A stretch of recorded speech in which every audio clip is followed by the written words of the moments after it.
When it comes to EVE Online, every player wants to know the most effective tactic available.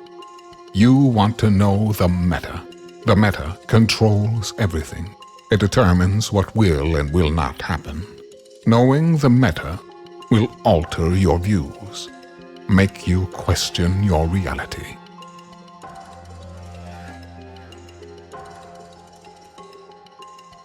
It might even make you laugh. And now, you're part of it. You're watching The Meta Show.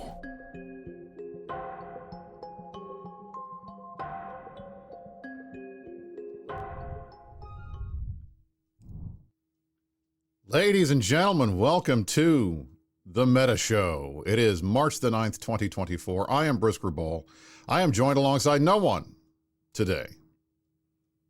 Why is that, Brisc? Well, Mark Resurrectus had a death in the family. He is off. I am doing the show solo, and we have a heck of a show for you today because we're in the midst of an actual fight. Maybe, but probably not. Hence, the reason why we had the past music playing during the pre-roll. Now, let's talk a little about what's happening. On the screen, you can see a Fortizar that is onlining, in the process of onlining, in F4R2 Tech Q in Catch. This is a pretty important system in Catch. There is a Keep Star, a Horde Keep Star in the system. It has been in this system since the end of December. It was originally dropped by Fraternity. It has been passed over to Horde in the beginning of January, and we dropped a Fortizar right off of it a few days ago. Now, the question is, ladies and gentlemen, whether or not our friends in PandaFam are going to form and contest this Fortizar. Now, right now, there are thousands, and I mean literally thousands, of goons and other Imperium members heading towards F4R2. Some of them are in dreads, some of them are in subcaps, but we're all moving. I'm in a dread right now, and I have in my in-ear monitor, I'm hearing all of the fun of all of our guys moving. So if you see me stare off stunned into space during the stream, it is not because I forgot what I want to say. It's because there's a lot of dreads, and we're all getting instructions on where we're moving. Now, I want to go into all of the details and talk a little bit about what's going on, because I'm kind of at the point where if you haven't been paying attention in nullsec, you have not been paying attention in the last couple of weeks or so, then you may not have any idea what's going on. And I want to make sure that you do, because part of the fun of the Meta Show is we tell you what's happening in EVE, in nullsec, in the meta. And what I will tell you that I am seeing, as far as I can see, all of the information that is passed through my dirty fingers and all of the information that I'm hearing from my friends and colleagues around New Eden is there's something going on in Pandemic Horde. There's something going on in PandaFam. And it doesn't sound to me like it's that good of a thing. What does that mean, Brisc? Well, as you all know, the world, and we'll pull this up, I'll show you, the world is kind of, we are in a what I think everybody would call, here's the browser screen, we are in a bipolar world. Now, what does that mean? That does not mean everybody's crazy. What it means is there's the Imperium here in the southwest, and then there's PandaFam up here. Let me move the map here. Up here in the northeast. There they are. And they're the two largest powers in the game. Everybody else is sort of in the middle. We've got a cushion here. This is Init and Fountain over here. And down here in the southeast, which was the former Southeast Agreement space, that was kind of where all the fun was, because that was where all the smaller groups were. Now, this buffer zone has been a buffer zone for a while. It has traditionally been a buffer zone because some of the space is difficult to control. It's not fun. It's really tough to handle. For example, if you look at, here we go to Catch. Catch right here in the bottom. This is In the old days, they would say all roads lead to Rome. Today, all roads lead to Ketch. It is one of the centralized systems in New Eden. If you want to get anywhere in the southern part of the map or into low sec or into high sec, you're going to probably go through Ketch. Great Wildlands is another one. You can see it over here. That's another system like that has a ton of connections. Clown Ring up here, another one.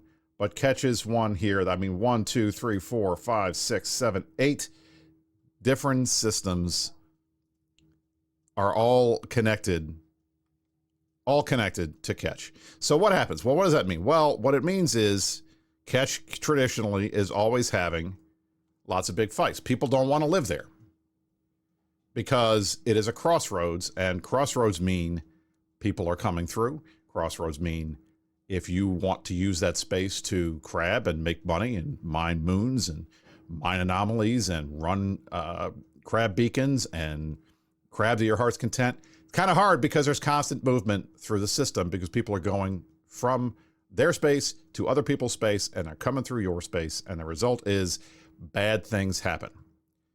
So Ketch has always been one of these systems where we see, or one of these regions where we see action starting to happen, and if there is something going on in Eve, Ketch is often the canary in the coal mine. And that's where we are right now. So F4R2. Let's talk about F4R2. Why is F4R2 an important system? Well, let me tell you a couple of reasons. First of all, traditionally, historically, F4R2 has been a crazy important system. If you all recall, this is a long time ago. You may not remember. Back in 2016, we had,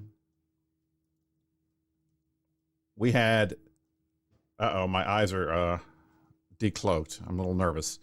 Back in 2016, we had a situation where goons were fighting amongst a bunch of other people, and the result was a massive battle that I was in, but I wasn't in goons at the time. I was in a group called Drone Walkers, and I'll show you the battle report as soon as I cloak my damn ship up again here. Now, the battle report is right here. This was about a 200 billionist fight. This was in January 2nd of 2017, okay? If you look down here, you can see, and I'm going to show you, this is cute. This is old school Brisc from 10 million years ago. There's Brisc right here, little me in this fight in F4R2 so long ago. It's pretty crazy. So in any event, I was there. I got to see all the fun back in the day when we had and that was the last time this system kind of had a big fight. But in the end, what we've been doing today is trying to make this system relevant again, because what do we have? We have this potential Keepstar fight. Now, what do we mean by potential Keepstar fight? The traditional way to fight a Keepstar in this game is, at least in the last couple of years, what we do is we put a structure on the grid that is right next to the main structure, and we use that. Oh, I'm getting shot. I got to run away. Let me get out of here. Running away. Man, these guys are really good. They caught me. But you know what? I have a lot of different stuff on this grid. So I will warp off to the sun and come back. There we go. All right. So while my eyes are getting shot and I'm moving my Keepstar guy and then moving my Dread into the system, we'll keep going. So here I am at the sun. We'll warp back to grid here in a second. But the reality is, like, the system is pretty important, and that's one of the reasons why Horde was staging out of there. And, you know, for now, I think I'm just going to move around a little bit. And, you know what? Let me maybe not do this while we're live. All right, let me get the stuff going here for a second. All right, here we go. So that was my battle report showing you the old school stuff. So if you look at the map, this is the jump range map for F4R2. It gets you into Providence, it gets you into Ketch, it gets you into Curse, it gets you into Immensea, and that is crazy long, because this is what happens. You want to get guys, you want to be able to project power. This is a system that's central to Ketch that lets you do that. And that's one of the reasons why it has been a system that has been important for a while. Now, all of that saying, we have 171 people in local, as you can see on the screen right now. Not a ton of folks. Actually, let me pull back to the main screen here because you can be able to see it better. We have 170 people in local. It's obvious that these guys are not planning on taking this fight, which I find surprising because, again, this is one of those situations where we have done everything we possibly could to give them an advantage. They knew that this was onlining. It was an obvious thing. It's been on the screen. The fort is anchoring for a while. And at the end of the day, our best time zone is U.S. time zone. Their best time zone is U.S. time zone. And if this was a type of thing, if they really wanted to fight, if PandaFam really wanted to fight, this would be the place to do it. This is their prime time, our prime time. It's 4 o'clock on the afternoon for U.S. time zone people. It would be very easy for them to contest this. And we can bring numbers, they can bring numbers. The result is, here we come. You can see us coming into local right now, and guess what? They're not anywhere to be found. So when it comes down to it, it's surprising to me that a group that, you know, if they are doing well, believe that they are doing well, this is the kind of fights that you take. But they didn't take. And it's not clear why, other than the fact that we know that they have begun the process of moving away. What does that mean? Well, let me tell you in a second. Once I get cloaked up here again and get the screen showing the onlining structure. There you go. There's their keep star. Where is the fort? Where is the fort? It's right below me. There it is. There is the fort. The fort is right here. It is onlining in 43 minutes. And we still don't have really any defenders. So what happened earlier in this week? Well, what happened earlier in this week was we got pings from Gobbins, who noted that we're moving Ketch Dreads, as you can see here. We're moving Ketch Dreads and some of the subcap doctrines from F4R2 to Utopia. Current directions, all caps to Utopia, TFI, Stormbringer, Zealots, Armor Support, Guardians, Damnation, everything else, going to the Fortizar and Utopia. Here's the link. The following stuff stays in F4R. Rogues, Cyclones, Vagabonds, small stuff. Subcaps should be using SMBs, that's ship maintenance bays, not by gates. Cap pilots can use their stuff to advertise. Anyway, they're running away. They're running away. Or as what, you may be able to say, they are advancing in the opposite direction. Now, why are they moving to Utopia? Well, if you look at the map, Utopia is across the border in Ketch, in Curse, I should say, right here. It's 2 jumps away. But the good thing is, Utopia is within jump range of F4R2 for Dreads. In jump range of F4R2 for Dreads. It is not in jump range for Titans. So the moving away, the moving out of Ketch that they had moved into starting in January, throw in the fact that Gobbins is pinging out and telling everybody, we're leaving, we're running, we're going away, we're going back to, we're moving to Utopia, they're moving Dreads out. And the result is, I really don't know. I have to say, this whole thing is surprising me, and this is not the behavior of a group that wants to fight. It's not the behavior of a group that thinks they potentially could win, and it's not the move of a group that is itching for action. Now, What else have we been hearing? Well, first of all, Utopia in Curse is pretty close to where Init is in the process of deploying to. So not only are they running away from us in Catch, they're running towards a wood chipper. If you look here in Curse, now granted, Geo6 is right here. This is the initiative's traditional homeland. They have been in Geo6 forever. I still have ships from my time in Init in Geo6. So I don't know where exactly Init has moved to in Curse, but the reality is they've got a ton of folks there already because they got stuff already staged in Geo6.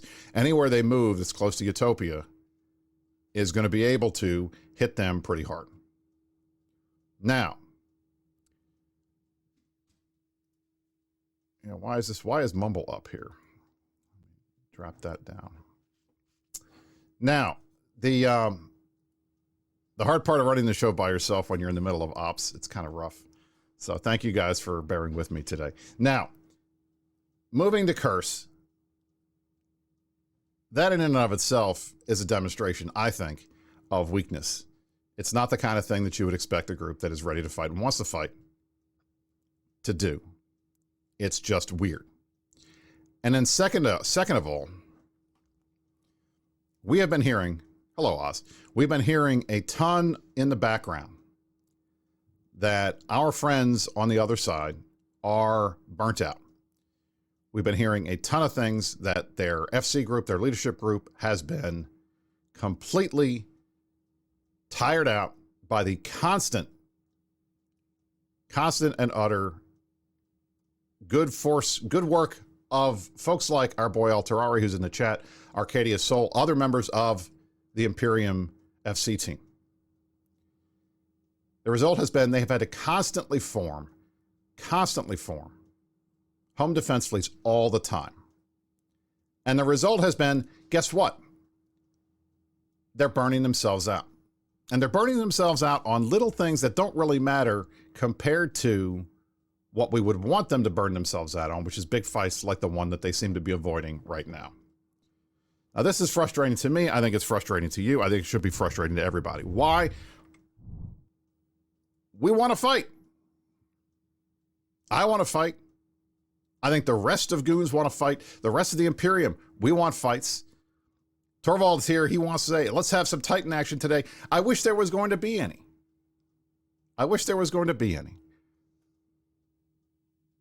But it's right now not looking great. And I think the frustration I think we all have here is, what do we need to do to get the Horde leadership to fight? Now, I agree with Mawan 100%. Absolutely. The Horde line member wants to fight. They're not going to run away. They don't want to run away. These guys are fighters. But when the leadership is not giving them the fights that they want, and instead is moving doctrine ships out of a Keepstar that they dropped 3 months ago, I don't get it. We're right here. We're on grid. Are they on grid? Not really. There are some people here, but there's 619 people in local right now in the system, and the vast majority of them are goons. So, yeah. This is kind of a shame. Now, I get frustrated with the fact that we're not going to get a fight today because I was hoping for it, and I think we were all looking forward to it. But the reality is we're not. We're a half an hour away from this Fortizar onlining, as you can see on the screen. And the result is we're not going to get the action that we were hoping to get today. And I can only speculate as to why not. But again, I think this is one of these situations where we're here. We've said we're ready to go. We've said, let's do it. We gave them the option. I don't know how much more they want. We gave them their time zone. We gave them space that they have been deployed to for 3 months, a fight in their own system. They could put a jammer up if they wanted to. They own the iHub in this system. They could put a jammer. I mean, Fraternity does. They could put a jammer up. I mean, short of SRPing their ships in advance, I don't know what more advantages we could possibly give to Horde to take this fight, and they chose not to. Now, okay, what could they be thinking? Well, again, talked about this a little bit. I think number one, if they don't have the FCs, and the FCs that they do have are getting tired, I'm telling you, it's one of these things where it's going to be rough. It's going to be rough. What is Asher doing? Let me see what Asher's doing. Where is Asher? Let me look at him. There he is.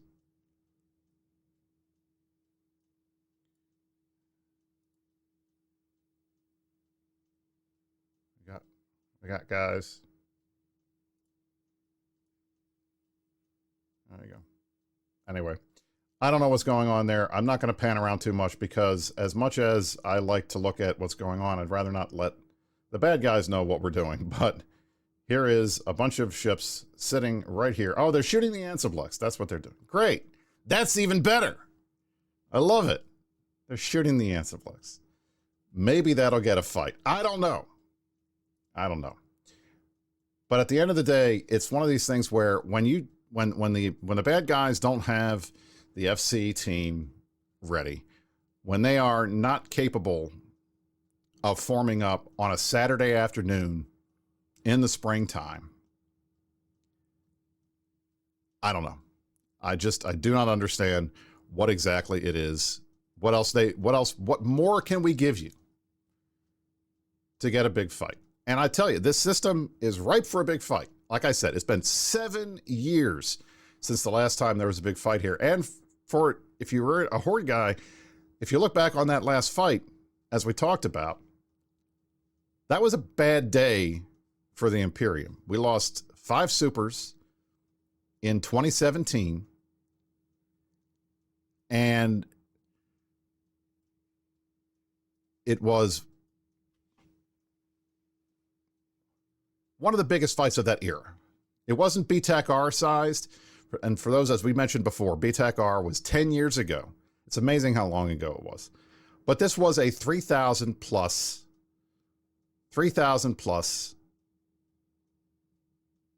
fight. Now, Asher says he's reffing the keep. So they're reffing the keep. We're attacking the Anciblex. We're reffing the keep. We're waiting for the system online. And it's not happening.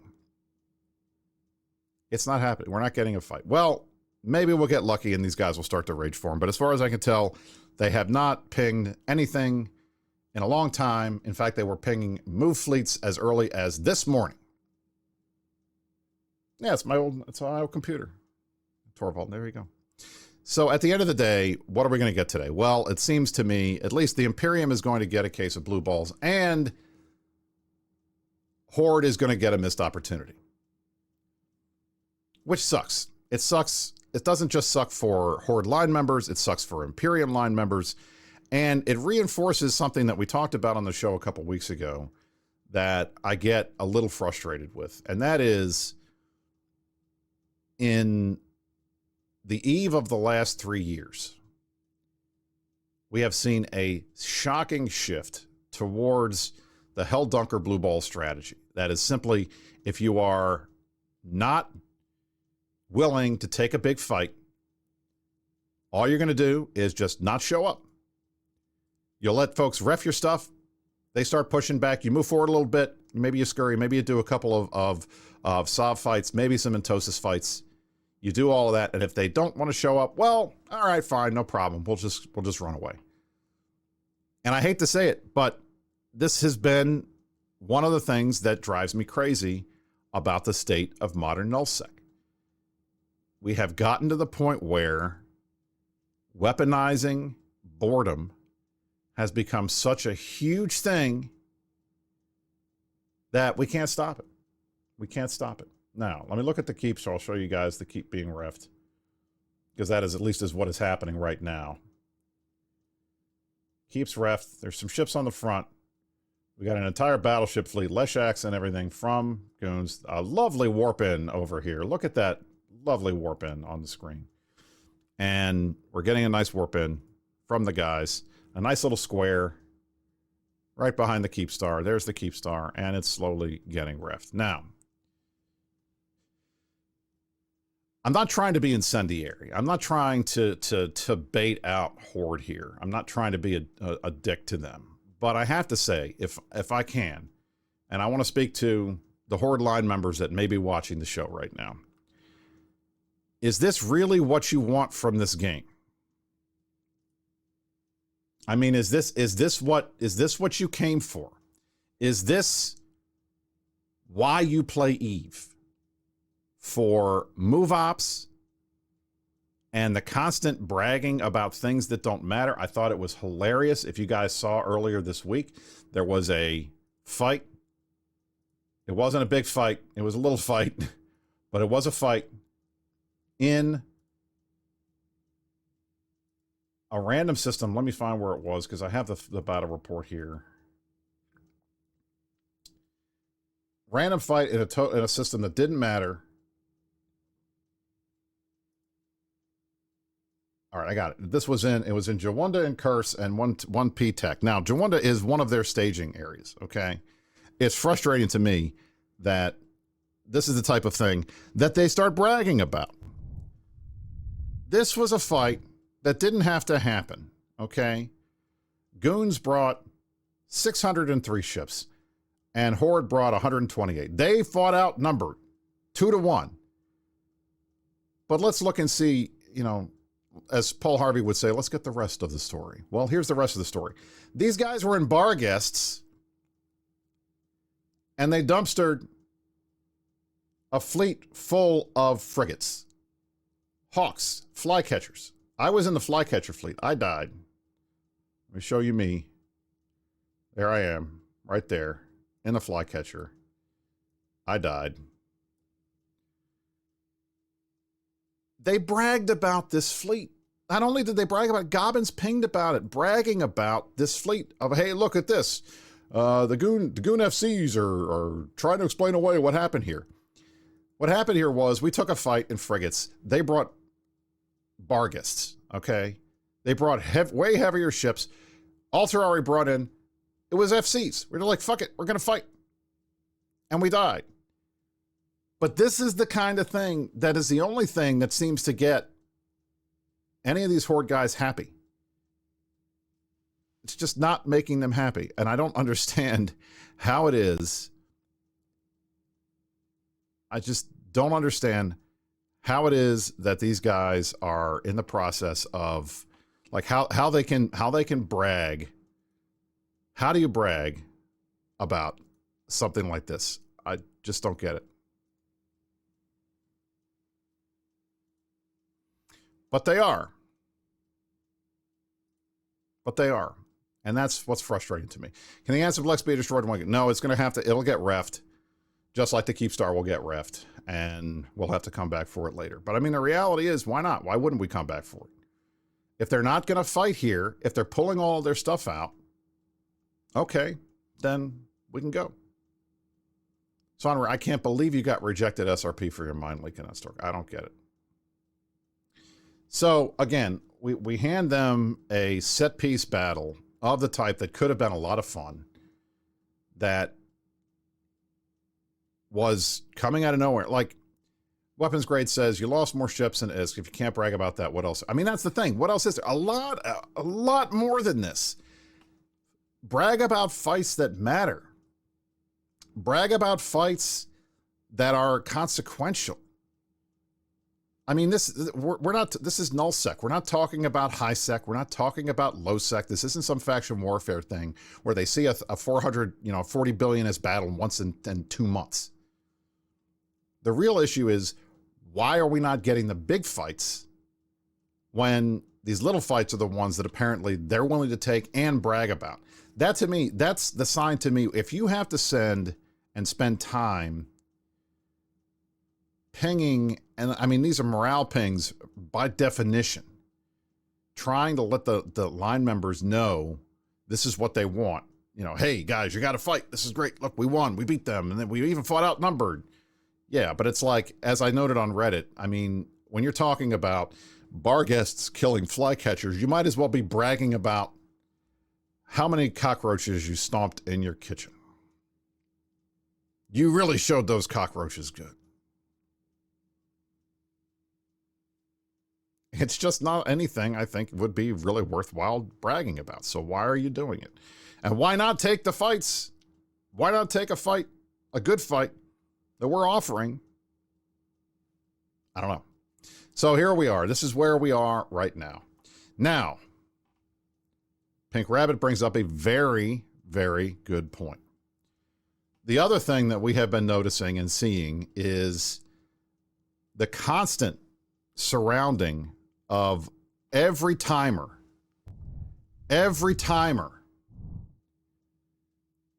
Everything is being put into China time zone.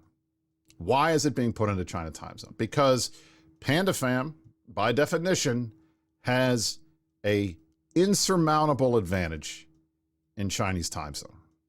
Why is that? Because Fraternity can dump numbers way more than we can in China time zone. We can hold our own. We have Dracaris, we have our guys, but that is their absolute strongest time zone, and it's where they think they have their most advantages. So why are we getting those types of things happening? It's not one of these things where you like, why would you do this? Well, obviously, if you don't want to fight, setting all of your timers for the worst possible time zone so that you can get away with not fighting because the other side will be deterred from taking a fight because of the time zone. Hey, well, that's great for you, but it's not great for everybody else, and it's certainly not great for the line members who just want to play. Can we let them play? Now, people will ask, well, Brisc, nothing is stopping you from going to the drone regions and taking the fight to Horde themselves. Well, there are a couple of things stopping us. The first is, why would we do that? We have nothing to gain going up there. Crispy, as far as we can tell, they are passing today. Not only is it hard to do, not only is it a pain in the ass, not only is it a long ass trip, even with antiblexes. I mean, at the end of the day, why would we do it? Other than content, which will get me back to one of the things that we've talked about on the show a million billion times, and I'm hoping that we're going to be able to talk about some more, and that is, number one,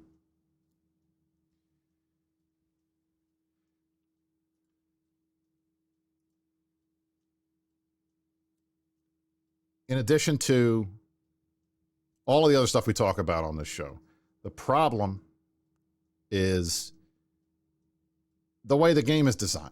Unfortunately, there is an over-reliance on time zone tanking, and that's inevitable in a game like ours where you have everybody playing on the same server. The world is round.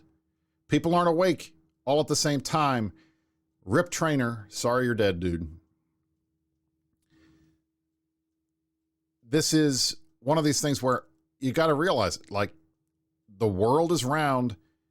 We can't all be playing the game at the exact same time. And giving the side that is the defender the ability to determine the time zone is, I can understand why it was designed that way in the beginning. It makes sense. But in the long run, and at least in the year of our Lord 2024, it has become such a powerful tool that it is literally stopping fights from happening. It is deterring fights from happening. It is very difficult to do any kind of soft warfare. It is difficult to do a lot of the major structure bashing that we're used to. So that to me is frustrating. And we've done this, we've had this happen a lot of times, plenty of times when we've done this. We've gone into these big wars and everybody's trying to time zone. And then at some point, everybody stops and like, you know what? We're not getting any fights. We want to have a war. So let's switch it. And we switch stuff to EU time zone and we switch stuff to US time zone. Atrum, it is a powerful tool, just like many in Horde leadership. Now, what am I suggesting? Should it be random? No, but I think it should have more of a wobble than it does right now. You should be able to say, I want to set, excuse me, I want to set the time zone for a certain level. Set it for a certain period. But there be enough of a wobble that there's at least a 50%, even more based on the size. I mean, I think absolutely Vitharian, have the wobble based on the structure size would be perfect. Do that so that you don't always, if you set it to a certain time, there's a good chance that maybe you're gonna get a bad roll of the dice and move it to a time zone that's better. Or I think Dr. Device there says triple structure HP and remove timers. That's perfectly fine too. That's another way to do it. In the end, the bottom line is we need to have something that takes away the strength and the power of time zone tanking, because it is probably the number one thing that is killing nullsec content right now. Stront was a great way. Back in Dominion Solve, having to do the timers, Stront everything, there you go. Now, in addition to the girth of time zone tanking, as Atrim said, the bottom line is we know CCP is working on nullsec Sov stuff. Why do we know that? Well, it was one of the few things we got out of It's one of the things we got out of the CSM summit when we had the CSM members on the show. Horde, we didn't have any of the Horde guys, but we had Darkshines from Init, we had Torvald, we had a number of folks that were in the room. And the one thing that it seemed clear, without them telling us what was said, it seemed clear that one of the priorities for CCP in 2024 is nullsec Sov, or at least the nullsec meta. And that includes Sov, because Sov is a big deal. Structures are a big deal. How you own your space, how you make your space going. Yes, and you're right, calculating is correct. There was the dev blog and it talked about the same thing. So the result is, we know they're working on this type of thing for nullsec. So what does that mean in terms of the overall meta for Eve? Well, what I think the number one thing it means is now is not the time that we're going to see major big fights from these groups, because they're not going to want to do that. Well, major changes are, I mean, that's why you're not going to see a big move from, say, Goonsform or Imperium to go up north to fight Horde. What you will see are these set piece battles that are part of the standard Cold War between Goons and Horde, between Imperium and PandaFam. And that's why I feel like this was a huge missed opportunity, because these types of fights are going to become even few and farther in between, while everybody in nullsec is waiting for the big changes to come, potentially with whatever the next expansion is going to be in July, in the July timeframe. Now, you could say, well, Brisc, you just said, why isn't Horde fighting? And then you gave a perfect reason why they might be fighting. Well, here's the thing. You cannot, in nullsec, you can't spend all your time telling all your people, well, we're not going to fight the bad guys. We're not going to go PvP unless it's like an ESS roam or a little thing, or maybe we'll have some kind of fight. You got guys who've been playing this game for years. You've got people on both sides of the aisle that have huge numbers of ships. They've got Titans, they've got Dreads, they've got super carriers, they've got carriers. They want to use them, and they get disillusioned very quick. I know I love getting in these big Titan fights, these 14-hour fights like M2 that we streamed. We streamed M2 on INN here for 14 straight hours. We had more than 10,000 people watching the show. It was huge. People love those fights because they matter, and you're seeing trillions of ISK, hundreds of thousands of real-life dollars dying on the screen. That's never coming back. Unless, of course, they're Ghost Titans like we saw in the first fight. I guess it was the second fight. Those are the types of things that people want to see. They're excited. They can't believe that this is the kind of thing that happens in a video game. That's what makes Eve great. And when we deprive people of those fights because, well, maybe we're not going to win, or maybe we're not going to do so good, or any kind of stuff. When we deprive the people of their girthy fights, people get upset. And they get bored. And they get tired. And they think, you know what? Maybe I'll go play Helldivers 2 instead. And that's frustrating. Because I want to see the game thrive. I want to see the game do very well. I want to see an EVE that has a ton of people playing in it. Here we are back. Here is the structure. Let me show you. It will anchor in 16 minutes, right as the show is ending. I will probably end the show with the thing anchoring and us dropping the core. To me, it is one of these things where we have the opportunity. We have the opportunity to have a good fight, to have a big fight. We're here. The bad guys have stuff within jump range. They could jump in here right now if they wanted to. But they haven't. And I don't understand it. I don't understand it. Now, maybe that's just me. Maybe that's just me. Maybe that is just, you know, Brisc, the former line member who now, you know, is a Karma Fleet director and a Goon director, and he's finally getting to see the behind the scenes stuff and trying to figure out things. Maybe that's just me maybe that's me being a leadership noob. But I tell you what, if I were running Horde right now, I would have taken this fight, regardless of what happened, just because we haven't done one in a while. And it's the kind of thing that your members like. And I'll tell you this, I have been in 10,000 fleets in this game, okay? The 17.1 trillionist that I've killed in this game did not come out of nowhere.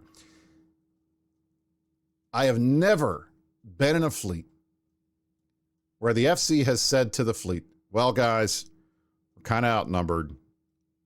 I'm a little nervous about this fight. There's a pretty good chance we're going to get dumpster. What do you want to do? Do you want to fight or do you want to run away?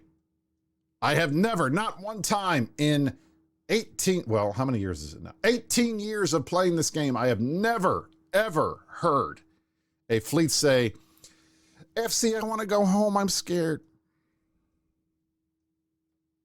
Never, not once. You never will hear it. Every single time you hear, let's go. Go fight. Who cares? It's just a ship. Ships are ammo. We're going to die. Everything's fine. I'm telling you, no one is going to bitch if you take a fight, especially given the fact that we have not had a significant fight in nullsec between the two great powers in at least a couple of months. Now, the Horde guys would love to, they'll say, well, that dread bomb we did in last October, that was totally a big fight. Yeah, it was. It was October.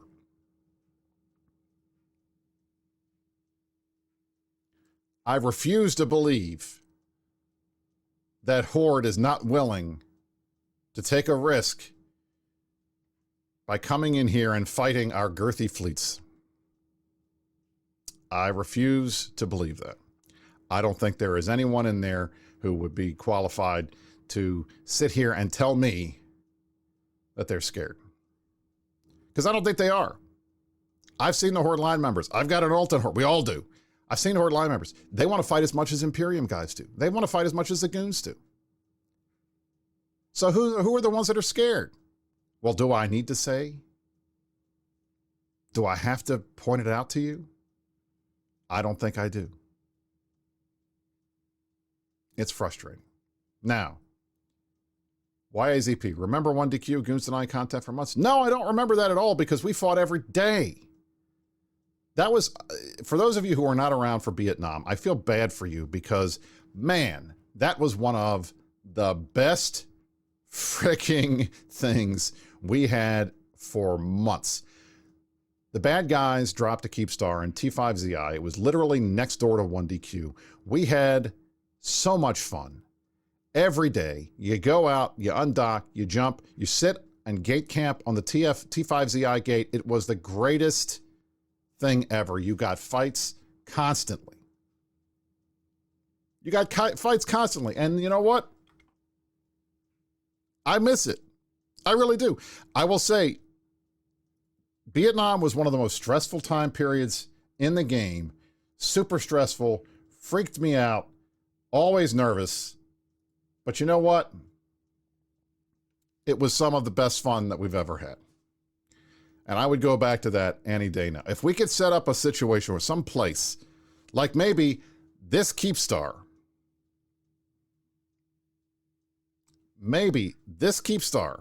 where we've got a fort anchoring in 11 minutes right across from, man, wouldn't it be great if we could just undock from this keep and go fight these guys? That would be crazy. Thank you to everybody who just gave all the subs out so that our guys don't have to watch ads while they're listening to me spin. I appreciate that. Now, look, I feel bad. Even CCP thought this was happening. Yesterday, they pinged this out on Twitter.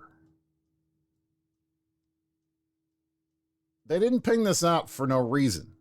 They didn't ping this out because they thought, well, hey, guess what? There's a structure onlining in Eve. Structures online in Eve every day. Every day. Every day. They thought there was going to be a fight. We all thought there was going to be a fight.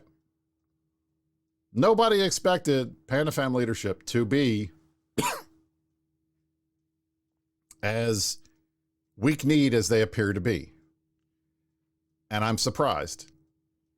Now, Atrim says CCP didn't think the Gabarino would be a coward, but that means they haven't been paying attention. I guess that's fair. But I mean, I hear constantly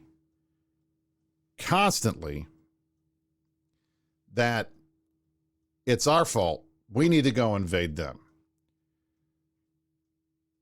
And again, I don't understand that. I've never understood because we're here. They moved into Ketch. They were pushing into this area. Fraternity started it. They transferred this fort to, or this Keepstar to Horde in January. This is their thing. And now it's like, okay, what more do we need to do?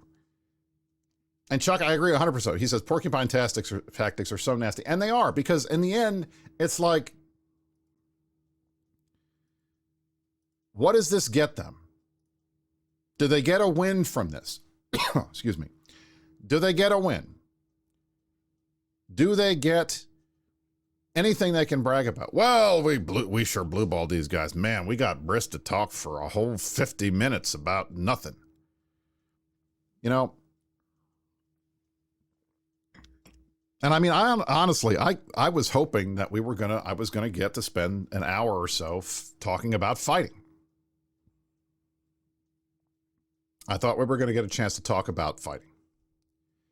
And the result is, no, we're not talking about fighting. We're talking about nothing.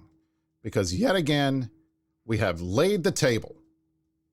We have spread the table out. We put the candelabras out. We lit the candles. All of the best china is on the table. The turkey is in the oven. It's cooking right now. It's ready to go. We've got the girthiest sausages, all the mashed potatoes you can handle. Everything is ready to go. We have a whole dinner laid out for you. All you got to do is walk in the room. All you got to do is walk in the room. All you got to do is show up. And they can't even do that. And Draco is right. As the meme goes, my disappointment is immeasurable and my day is ruined. Well, I guess, you know what? We're 7 minutes away from this Fortizar onlining, completely uncontested, directly across from a fully authorized, fully operational Keepstar that has been in the system for months. Now, I guess I will say this. That is 100% true. Anthony says, don't let it ruin your day. You all got to spend time with your space friends. And we did. That's part of the fun. We got to hang out here. We had fun here. Sunray says, come to Faction Warfare, Brisc. We don't throw it out. That's the thing. I like that. I don't have a problem. I have no problems with going out and fighting small gang style. That's fun. I do that all the time. Merc and me and the guys, when we go out, we love to do it in a small group. That's great. But there is part of me that is in love with the big, massive tie-dye fights that make it in the newspapers part of EVE Online. Kalana DeLuca, no, you didn't miss the fight because there wasn't one. It is, to me, absolutely crazy that yet again, when we could have had a fight, when the table was out, table was laid, the meal is preparing, we could have had a big fight, and boom, we don't. And why? Because some people in this game have decided that it is much easier to weaponize boredom and not play than it is to come and have fun. Come have fun. Maybe you win, maybe you lose. It doesn't matter. In the end, if you do not provide to your members the types of things that your members expect in a big group like nullsec's supposed to have, they're not going to be your members very much longer. And that's an Amethyst, as an absolute new bro, is looking forward to his first big fight. Get it on, guys. Want a spectacle. I agree, 10,000%. We did not bring this many girthy fleets to the system if we didn't want to fight. If we did not want to fight, they would not have done it. Weasel, I will put Hell March in here for you because we just don't let links during the show. I'll link it for you. Give me a second.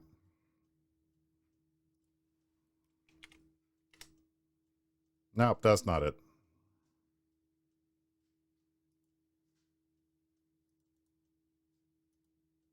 All right. There's a link for you.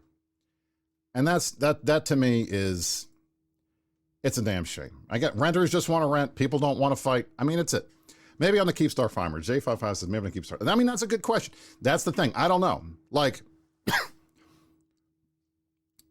there's multiple different ways to handle Keepstar fights, okay? The easiest one, the standard one, the one that you see all the time is exactly what is happening right now on the screen. You drop a structure on the same grid as the Keepstar. Why do you do that? Well, what happens is we allow this structure to be our kicking off point. It's the kicking off point for the fight on the Keepstar. We could have anchored a Keepstar. I mean, that would have been fine. We could have anchored a Keepstar. That might have been more of an incentive for her to undock, but at the end of the day, whether it's a Keepstar or whether it's a Fortizar, it has the one thing that you need if you're going to be fighting a Keepstar fight, and that is a structure you can tether on. And at least here with the Fortizar, it's a structure you can tether on that you can dock caps in. You can't dock supers, no Titans, no super carriers, but you can dock carriers in it, you can dock dreads in it, and you can tether Titans and supers off of it. So what happens? A set piece battle like this, you would bring in your super fleet, you sit them on the Fortizar, they stay tethered. At some point, you have everybody go on tether, they lock the structure, they send their fighters to the keep, and they start shooting the keep when the keep comes out. And then in the meantime, you have subcap fleets and other types of fleets out running around fighting on the grid, trying to protect the supers as well as interfere with whatever the guys are bringing to defend. That is the standard set piece battle when it comes to these types of things. Now, in F4R2, because Fraternity owns the SOP, they could put down jammers in the system and make it harder for us to bring ships in, make it harder for us to jump caps in to do that. That could be a potential thing that they do on the Keepstar timer. But in the end, the bottom line is there are multiple ways to defend this system. These guys have done it before. There is no reason why they can't figure it out this time. There was no reason why we shouldn't have gotten a fight this time. CCP's pinging it out. We were pinging it out. Asher you don't see Asher posting on Reddit, but when he does, he knocks it out of the park, and he did that earlier. Trying to do a little, just goad these guys a little bit, goad them into, hey, you know what? Come play with us. I mean, literally, it's like Asher is Anna singing, do you want to build a fucking snowman? Hoping that Gobbins in the other room will come out and play. That's what happened today. He could not have set things up better.